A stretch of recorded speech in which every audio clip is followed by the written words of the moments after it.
मेरे YouTube channel Hindi नभ गुरु में आपका स्वागत है। मित्रों, आज हम अलंकार में विभावना, विशेषोक्ति, मानवीकरण और दृष्टांत अलंकार की चर्चा करेंगे। अलंकार का मतलब होता है आभूषण या गहना, सजावट, सज्जित करना, अलंकृत करना। ये क्या है और इसकी क्यों आवश्यकता है, इस पर चर्चा हम एक अलग वीडियो में करेंगे।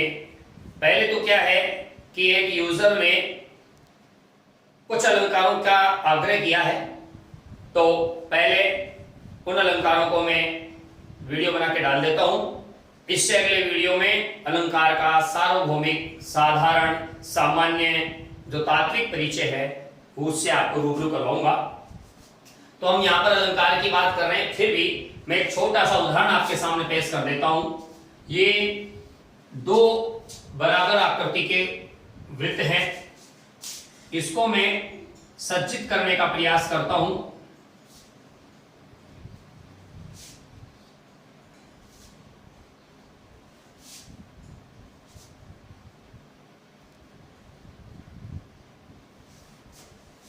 आप देख सकते हैं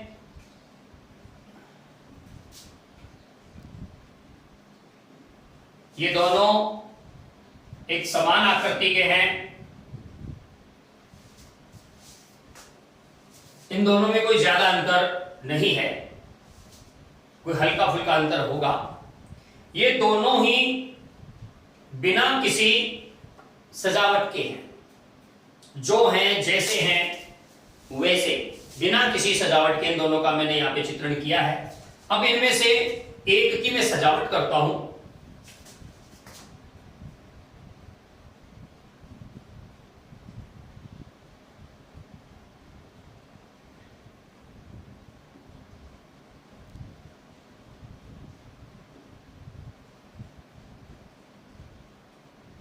आप थोड़ा सा इसको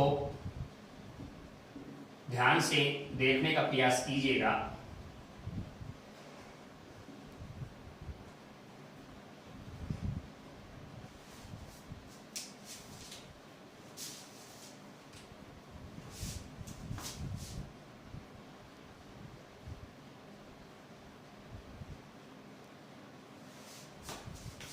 ये दोनों ट्विंस थे, जुड़वा। अब दोनों में आपको अंतर साफ नजर आ रहा है, जो पहले नहीं आ रहा था। ये ज्यादा सुंदर नजर आ रहा है और ये थोड़ा फीका या यूं कह सकते हैं अनाकर्षक दिखाई देगा। तो अलंकार का कार्य क्या है? अलंकार का कार्य है आकर्षण बढ़ाना। ध्यान दीजिए, बढ़ाना, उत्पन्न करना नहीं, क्योंकि उत्पन्न करने का कार्य है गुणों का। उत्पन्न करने का धर्म क्या किसका है? गुणों का धर्म है उत्पन्न करना। अलंकार का धर्म है बढ़ाना। अलंक्रियते इति अलंकारः। अलंक्रियते इति अलंकार है। काव्ये शोभाकरान धर्मान अलंकारान प्रचक्षते। काव्य की शोभा में श्री वृद्धि करने वाले धर्म या तत्व को अलंकार कहते हैं। तो एक सामान्य सा जो मैंने आपके सामने रेखा चित्र खींचा है, उससे आपको स्पष्ट लग जाता है कि अलंकार कैसे किसी व्यक्ति, वस्तु, कविता का आकर्षण कई गुना कर देता है। और इसी आकर्षण का नाम अलंकार है, जिसकी हम आज चर्चा करने जा रहे हैं। तो सबसे पहले मैं जो यहां पर मैंने आज 4 अलंकार लिए हैं, उनमें पहले क्रम पे मैं लेता हूं विभावना अलंकार। विभावना अलंकार हम सब जानते हैं कि संसार में जो भी कार्य है उसमें एक संबंध अवश्य है, कार्य कारण। कोई भी कार्य है उसका कोई ना कोई कारण है, और अगर उसका कारण है तो उससे कोई ना कोई कार्य अवश्य हो रहा है। इसे कहते हैं कार्य कारण का संबंध। तो साहित्य में भी जब अलंकारों में कार्य कारण का संबंध होता है, कथनों में कार्य कारण का संबंध होता है, तब वहां पर अलंकार भी होते हैं। अगर कार्य बिना कारण के होता है तो विभावना अलंकार है। कार्य कारण होते हुए भी नहीं हो रहा है तब वहां पर विशेषोक्ति अलंकार है। कार्य कारण कहीं और है, काम कहीं और हो रहा है, तब वहां पर असंगति अलंकार है। तो हम बात फिलहाल विभावना अलंकार की कर रहे हैं, और विभावना अलंकार का मतलब है कारण के न होते हुए, कारण के न होते हुए भी कार्य के होने पर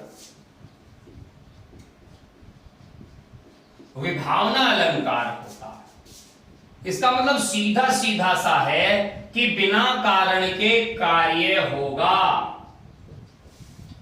जो कार्य होगा उसका कारण वहां उपस्थित नहीं होगा। या ऐसा भी हो सकता है कि विपरीत कारण होने पर भी कार्य हो सकता है। विपरीत कारण से कार्य होने पर भी विभावना अलंकार होता है। तो दो बातें हो गई। पहली बात बिना कारण के काम होना, और दूसरी बात विपरीत कारण से काम होना। मान लीजिए आकाश में बादल छाए, क्या बरसेंगे? वर्षा की बूंदें। लेकिन उनसे अगर अंगारे बरसने लग जाएं तो विपरीत कारण से काम हो गया, तो वहां भी विभावना अलंकार है, क्योंकि उसका मूल कारण नहीं है। तो मूल कारण के अभाव में काम का होना विभावना अलंकार को जन्म देता है। कैसे देता है? उदाहरण तो आपने परिभाषा तो लक्षण तो आप देख ही रहे हैं। इसमें दो चीजों का ध्यान रखना है। कारण, पहला कारण नहीं कार्य है, ठीक है। दूसरा कारण कुछ और, कार्य विपरीत। विपरीत कारण से जो कार्य हो रहा है वो भी विभावना अलंकार की श्रेणी में आता है। तो ये दो चीजें अपने को ध्यान में रखनी है। अब उदाहरण के तौर पर हम लेते हैं, आपने सुना होगा एक बहुत बड़ा प्रसिद्ध दोहा है कि निंदक नियरे राखिए आंगन कुटी छवाय, बिन पानी साबुन बिना निर्मल करे सुभाय। बिन पानी साबुन बिना निर्मल करे सुभाय। स्वभाव को बिना साबुन बिना पानी साफ करना। हमें हाथ भी साफ करने होते हैं कोरोना काल में, तो साबुन से करते हैं, सैनिटाइजर से करते हैं, लेकिन यहां तो बिना पानी साबुन के हाथ साफ हो रहे हैं। तो ये विभावना अलंकार है। निंदक नियरे राखिए आंगन कुटी छवाए।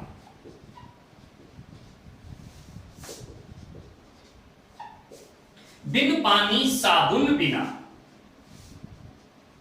बिन पानी साबुन बिना निर्मल करे सुभाय।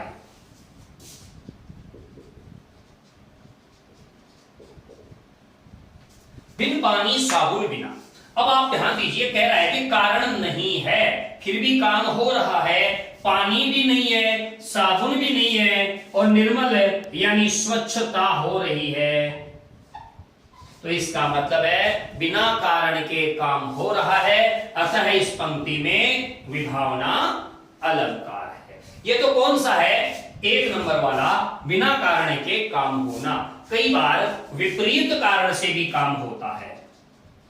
विपरीत कारण से कार्य होना, उसका उदाहरण और देखिए आप। विपरीत कारण से काम होना, ये बिना कारण का काम था, और अब हम देखेंगे विपरीत कारण से काम का होना। तो विपरीत कारण से काम का होना, कारे घन उमड़ी। देखिए इसमें कारे घन उमड़ी अंगारे बरसत है। कारे घन उमड़ी अंगारे बरसत हैं।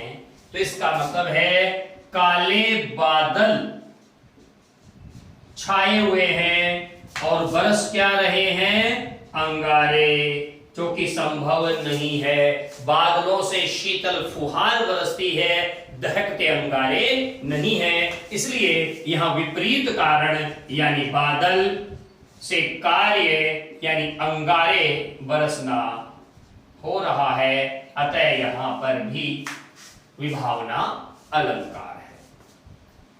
एक तो आपने जरूर पढ़ा होगा, पहले छोटी कक्षाओं में संस्कृत में श्लोक चला करता था, मूकं करोति वाचालं पंगुं लंघयते गिरिं यत् कृपातमहं वन्दे परमानंद माधवम। इसका मतलब क्या हुआ, इसको हम हिंदी में यूं लिखते हैं, बिनु पद चले सुने बिनु काना, बिनु पद चले सुने बिनु काना, कर बिनु कर्म करे, कर बिनु करे कर्म विधि नाना। तो इसका मतलब क्या हुआ, बिनु पद, पद नहीं है फिर भी चल रहा है, कान नहीं है फिर भी सुन रहा है, कर यानी हाथ नहीं है फिर भी कर्म कर रहा है। तो इसका मतलब है कारण के न होते हुए भी जब कार्य का संपादन हो तब वहां पर विभावना अलंकार होता है। तो आशा है आप इसको बहुत ही सरल तरीके से समझे होंगे। अब हम बात करेंगे दूसरे अलंकार की, जिसका नाम है विशेषोक्ति, और यह इसका ठीक विपरीत अलंकार है। दूसरा अलंकार है विशेषोक्ति अलंकार। विशेषोक्ति अलंकार ये क्या कहता है, कारण होते हुए भी कार्य न होने पर विशेषोक्ति अलंकार होता है, उसका ठीक उल्टा विशेषोक्ति अलंकार होता है। आप यूं समझ सकते हैं कि विभावना, ये विभावना है, विभावना में कारण नहीं कार्य है, विशेषोक्ति में कारण है कार्य नहीं है, मतलब इसमें इसका ठीक उल्टा हो रहा है, ठीक उल्टा हो रहा है। तो ये हमें ध्यान में रखना है, विशेषोक्ति अलंकार विभावना अलंकार का ठीक विपरीत अलंकार है। जैसे उदाहरण के तौर पर हम जब विशेषोक्ति अलंकार की बात करते हैं तो आपको मैं राम स्वयंवर सीता स्वयंवर के एक छोटा सा प्रसंग बताता हूं कि सीता जी, राम जी ने धनुष तोड़ दिया, सीता ने राम को वरमाला पहनाने के लिए हाथ उठाने चाहे, राम जी ने भी वरमाला पहनाने के लिए हाथ उठाने चाहे, लेकिन दोनों प्रेम के वशीभूत इतना भाव विह्वल हो गए कि दोनों अवसर भी है, क्योंकि राम ने स्वयंवर में सीता को हासिल किया है और कायदा भी बनता है, वर वधू दोनों आमने सामने हैं, पहनाने के लिए दोनों के पास हाथ भी हैं, दोनों के पास माला भी है, लेकिन प्रेम विह्वल होकर वो पहना नहीं पा रहे हैं। तो उस परिस्थिति का चित्रण देखिए आप, सुनत जुगल करे माल उठाई, सुनत जुगल करे माल उठाई, प्रेम विवसु पहिराई न जाई। सुनत जुगल कर माल उठाई, प्रेम विवसु पहिराई न जाई। जुगल कर यानी दोनों हाथों में, जुगर कल का मतलब हो गया दोनों हाथों में, माल यानी माला, जुगल कर माल उठाई, दोनों हाथों में दोनों ने माला उठा रखी है, प्रेम विवश पहिराई न जाई, लेकिन इतने प्रेम विवश हो गए कि माला पहनाने का कार्य नहीं हो पा रहा है। कारण है राम ने धनुष तोड़ा है, सीता स्वयंवर की शर्त को पूर्ण किया है, वर वधु आमने सामने है, दोनों के हाथ भी है, दोनों के पास माला भी है, सारी परिस्थितियां अनुकूल है, लेकिन कार्य नहीं हो रहा है। ऐसी स्थिति में होता है विशेषोक्ति अलंकार। और भी एक उदाहरण देखते हैं, कक्षा 6 में मुझे याद आता है, हमारे जमाने में चला करता था एक श्लोक, संस्कृत का था, उसको हम हिंदी में बताएंगे आपको।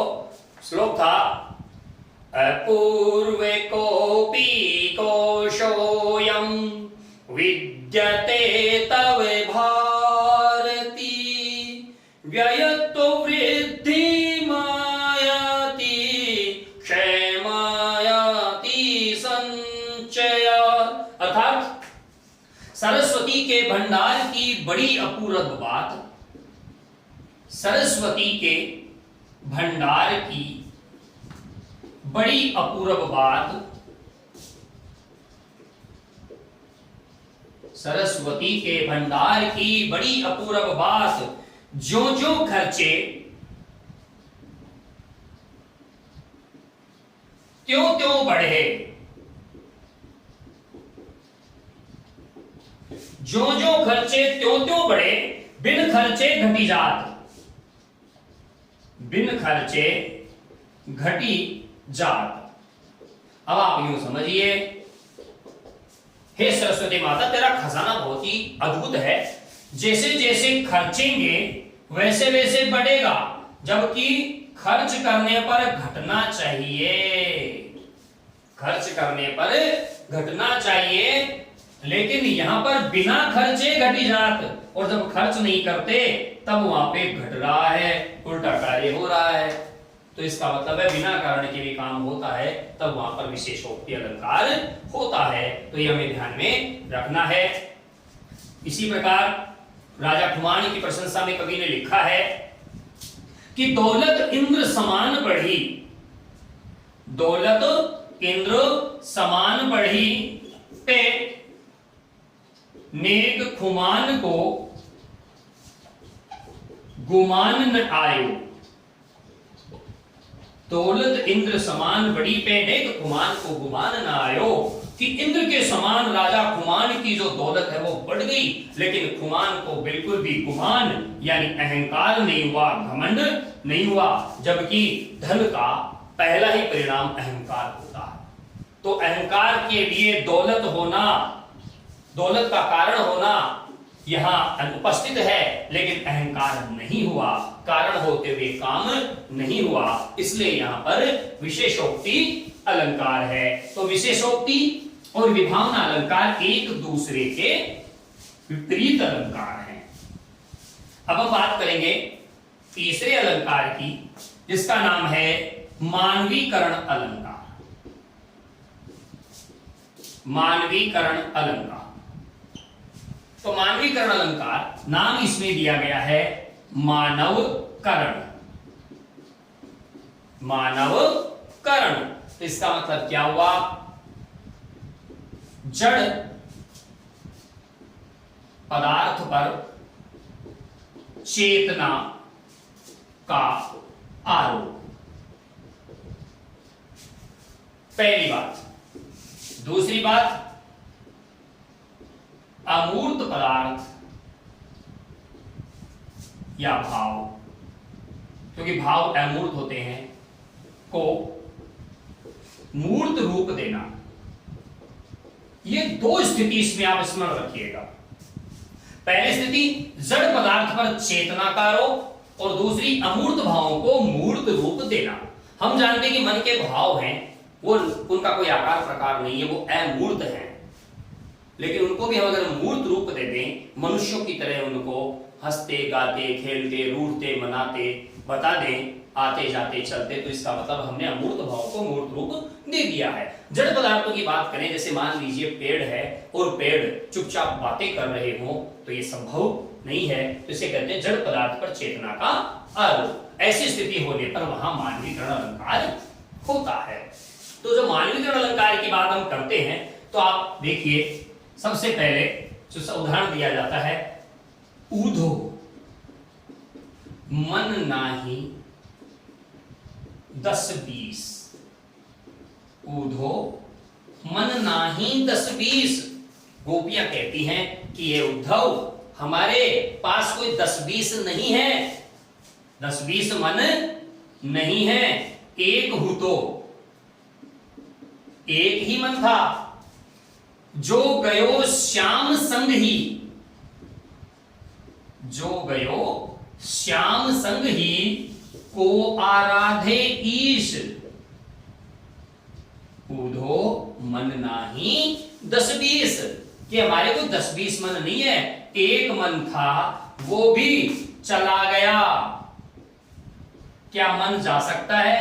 मन तो हमारे हृदय के अंदर है, लेकिन उसको भी गतिशील बता दिया गया, उस पर भी मूर्त रूप उसको दे दिया गया। मन को मूर्त रूप देने के कारण यहां मन में मानवीकरण अलंकार आ गया। ऊधो मन नाही 10-20, एक हूं तो, जो गयो श्याम संग ही, को आराधे ईश। एक ही हमारा मन था जो श्री कृष्ण के साथ चला गया। जब वो यहां से मधुपुरी के लिए, मथुरा के लिए अक्रूर जी के साथ गए थे, हमारा एक ही मन था, वो उनके साथ चला गया। तो इसका मतलब है कि यहां पर इस मन के चले जाने में हमने मन का मूर्त रूप धारण किया है, मन को, इसलिए यहां पर मानवीकरण अलंकार है। जैसे मान लीजिए ये तो थी मूर्त अमूर्तगी, तो चुपचाप खड़ी थी, चुपचाप खड़ी थी वृक्षपात, सुनती हो जैसे, कुछ निजी बात। वृक्षों की पंक्तियां इस प्रकार चुपचाप खड़ी थी जैसे कोई किसी की निजी बात सुन रहा हो। हम अचानक, हम जब किसी की कोई बात सुनना चाहते हैं तो दीवार के पास कान लगा के खड़े हो जाते हैं, उसको पता भी नहीं चले, उसकी बात भी सुन ले। क्या ऐसा पेड़ कर सकता है? क्या पेड़ ऐसा कर सकता है? नहीं कर सकता। इसीलिए यहां पर जो पेड़ नामक जड़ था, उस पर हमने क्या कर दिया? चेतना का आरोप कर दिया। इस वजह से इस पंक्ति में मानवीकरण अलंकार है। आपको भी स्मरण होगा, कभी आपने भी पढ़ी होगी, सर्वेश्वर दयाल सक्सेना की एक बहुत अच्छी कविता है, मेघ आए, मेघ आए बड़े बंठन के संवर के, जैसे पाहुन हो घर के। अब मेघ बंठन के संवर के आ रहे हैं, मतलब मेघों को गांव का दामाद की तरह चित्रित किया, मेघ को गांव के दामाद की तरह, पहुने की तरह चित्रित जहां पर किया गया है। और जब कोई पहुना आता है तो क्या होता है? बूढ़े पीपल ने आगे बढ़ के जुहार की, जुहार यानी आओ भगत, बूढ़ा पीपल आगे बढ़ के आओ भगत कर रहा है, राम राम साई कर रहा है। तो इसका मतलब हुआ कि वहां पर बूढ़े पीपल में मानवीकरण का आरोप, मानवीकरण किया गया है। हर्षाया ताल लाया पानी परात भर के, ताल तालाब प्रसन्न होकर परात में पानी भर के लाया, क्योंकि आने वाले मेहमानों को हम पैर धुलाते हैं। तो कितनी बोली लता ओट हो किवाड़ की, लता रूपी नायिका किवाड़ की ओट में होकर कह रही है, उपालंब दे रही है, देर से आए। तो ये एक बहुत बड़ा मानवीकरण उन्होंने किया है। तो ये मानवीकरण अलंकार है, अमूर्त भावों को मूर्त रूप देना और जड़ पदार्थ पर चेतना का आरोप करना। आज के इस वीडियो का अंतिम अलंकार है दृष्टांत अलंकार, और इस दृष्टांत अलंकार को हम समझेंगे। दृष्टांत का मतलब होता है बिंब प्रतिबिंब। दृष्टांत का मतलब हो गया बिंब प्रतिबिंब भाव। इसका मतलब हो गया कि दो कथन होंगे, जब दो कथनों में बिंब प्रतिबिंब भाव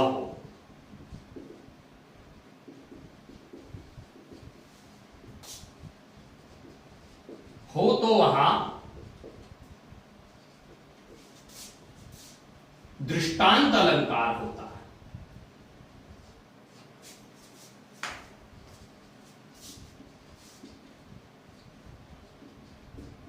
ध्यान दीजिए, बिंब प्रतिबिंब भाव, कोई उदाहरण नहीं देना हमें ना, बिंब प्रतिबिंब भाव। कैसे?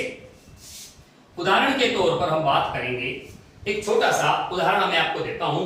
आपको क्या देखना है? बिंब प्रतिबिंब भाव को समझने के लिए मैं आपको केवल एक पंक्ति यहां पर प्रतीकात्मक रूप से बता रहा हूं। यह पहली पंक्ति है और ये दूसरी पंक्ति है। इस पहली पंक्ति में जो कार्य जिस गति से हो रहा है, अगर दूसरी पंक्ति में वैसा ही कोई दूसरा कार्य उसी गति से होता हो तो आप समझ लीजिए यह बिंब प्रतिबिंब भाव है। पहली पंक्ति में जो बात जिस गति से, जिस तरीके से कही गई है, उसी तरीके से, उसी गति से दूसरी पंक्ति में वैसी ही कोई अन्य बात कही जाए, तब वहां पर बिंब प्रतिबिंब भाव होता है। तो एक उदाहरण मैं आपको यहां पर देना चाहूंगा। कण कण जोरे मन जुरे, कण कण जोरे मन जुरे, खावत निबरे सोय,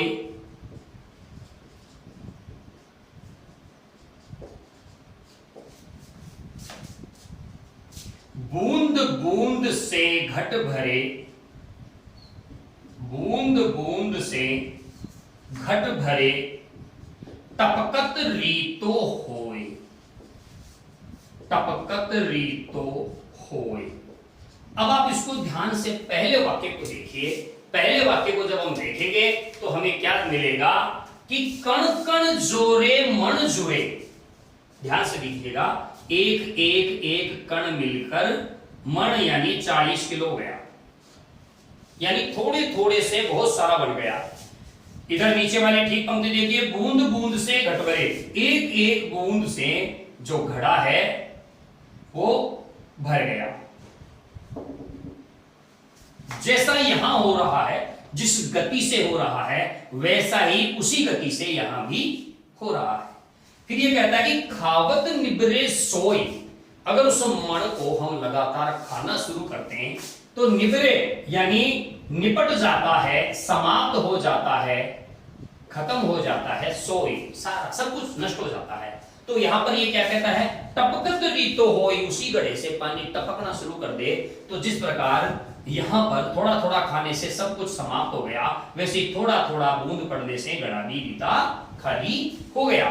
दोनों वाक्यों में, दोनों कथनों में जैसे जैसे इसमें काम हो रहा है, वैसे वैसे काम उसी तरीके से इसमें हो रहा है। मतलब इसका बिंब प्रतिबिंब भाव है। यहां कण कण जोड़ने से मन यानी ज्यादा हो रहा है, तो यहां भी बूंद बूंद से घड़ा भर रहा है। उसी क्रम में वहां पर बहुत सारे को खाते रहे तो वो समाप्त हो जाता है, यहां पर भी घड़ा रहता है, टपकता रहे तो वो भी खाली हो जाता है। इसे कहते हैं बिंब प्रतिबिंब भाव। एक जगत प्रसिद्ध उदाहरण में यहां पर और देना चाहूंगा। करत करत अभ्यास के, करत करत अभ्यास के, जड़मति होत सुजान,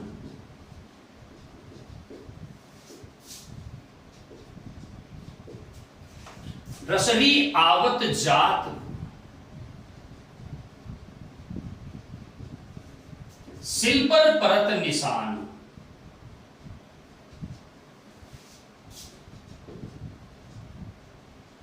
अब आप इन दोनों को समझिए। यह कहता है, पहली पंक्ति का अर्धांश देखिए, करत करत अभ्यास के, बार बार अभ्यास करने से, रसरी आवत जात के, रस्सी के बार बार आने और जाने से, यहां भी काम बार बार हो रहा है, यहां भी काम बार बार हो रहा है। बार बार के अभ्यास से जड़मति यानी मूर्ख व्यक्ति ज्ञानी बन जाता है, जड़ बुद्धि ज्ञानी बन जाता है। तो पत्थर भी जड़ है, उस पर भी निशान पड़ जाता है। तो यहां दोनों में बिंब प्रतिबिंब भाव दिखाई दे रहा है, इसलिए यहां पर दृष्टांत अलंकार है।